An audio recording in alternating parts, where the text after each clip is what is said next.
Watch how Richard Tice tears into Keir Starmer in one of the most explosive Commons clashes yet, as accusations of misleading Parliament ignite a political firestorm.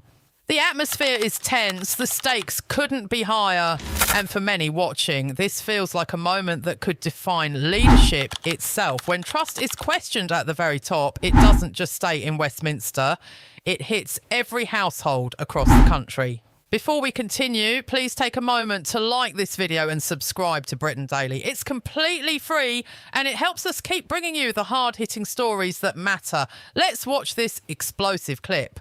Well, the motion to refer the Prime Minister to the Privileged Committee revolves around two words, Madam Deputy Speaker.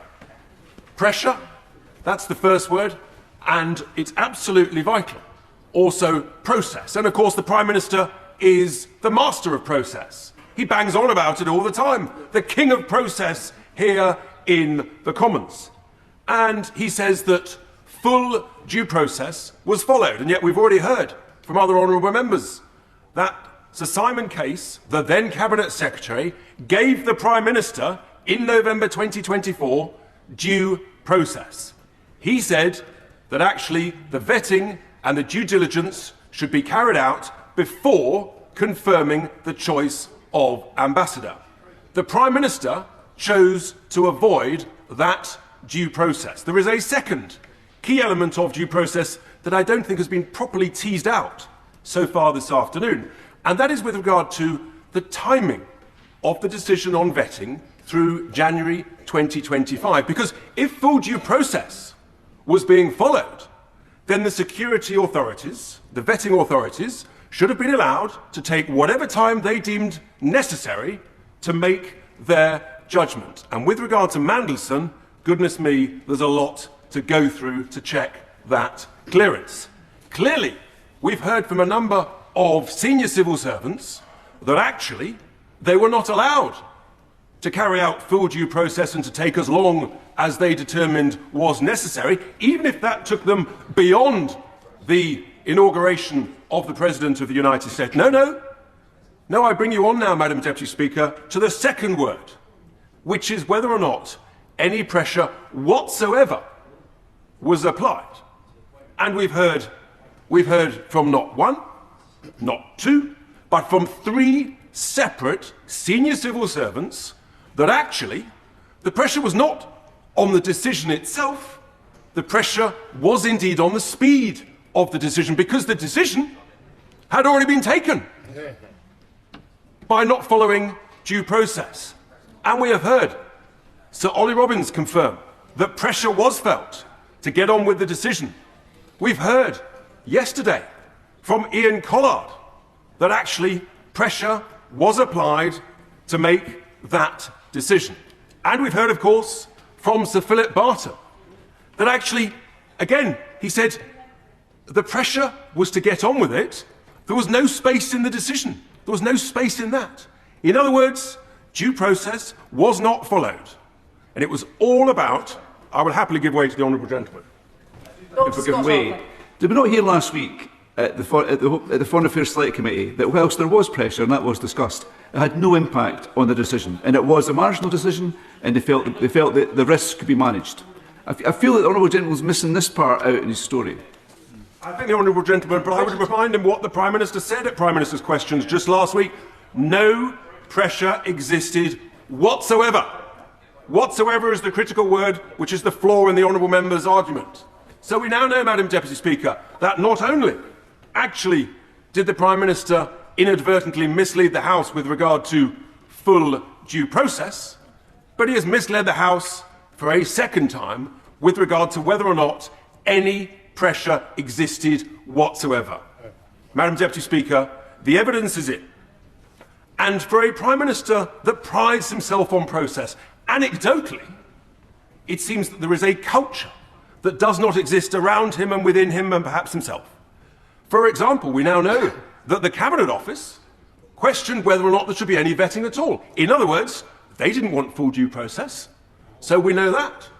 And we now know that Sir Ollie Robbins, in terms of the decision whether or not to retain him or fire him, clearly full due process was not followed. And then the issue of whether or not this decision to refer any member of the House to the Privileges Committee, precedent clearly shows that it should not be whipped. And I would argue, Madam Deputy Speaker, that precedent is a process.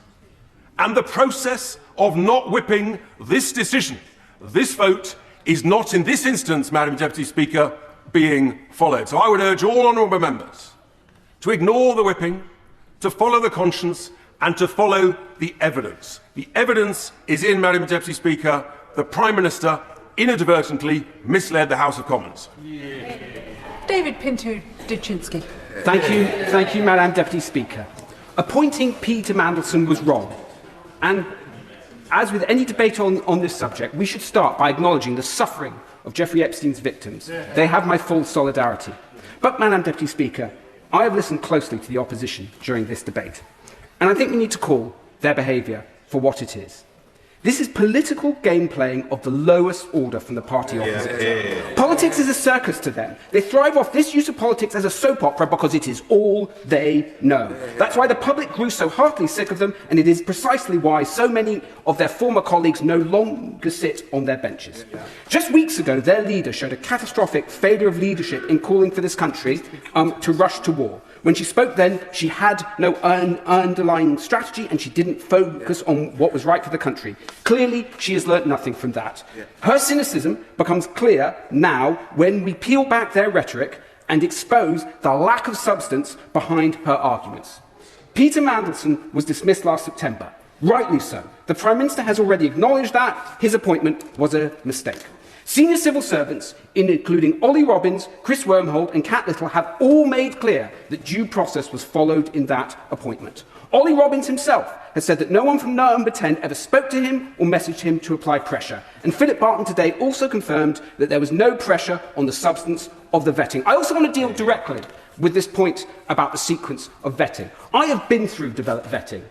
I've been through security vetting numerous times. It is completely standard procedure to make offers of jobs contingent on passing security.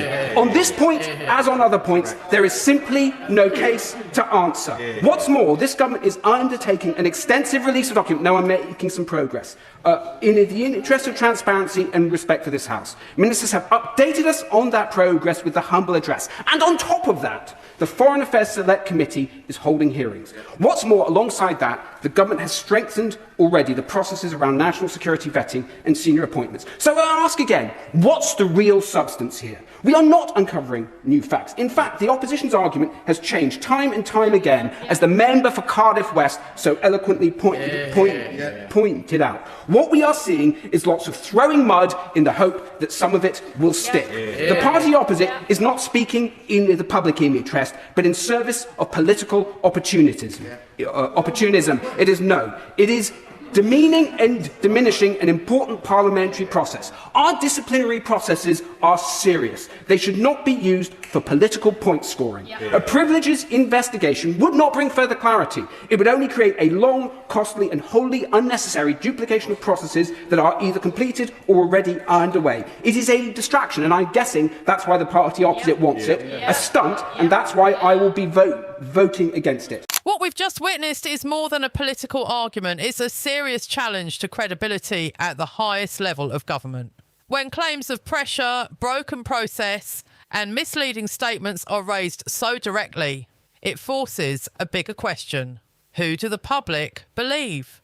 For many people watching at home, this isn't just about procedures or committees. It's about honesty. It's about whether those in power are playing by the same rules as everyone else. And when that trust begins to crack, it creates a ripple effect far beyond Parliament. The call for an inquiry isn't just political theatre. It reflects growing pressure for accountability. Because in a democracy, transparency isn't optional. It's essential. And moments like this remind us just how quickly confidence can shift when questions go unanswered. So now it comes down to this. Should there be a full investigation, or is this just political point scoring? Let us know your thoughts in the comments below. And if you want more powerful breakdowns like this, don't forget to like this video and subscribe to Britain Daily. It's completely free. and it helps us keep bringing you the stories that matter.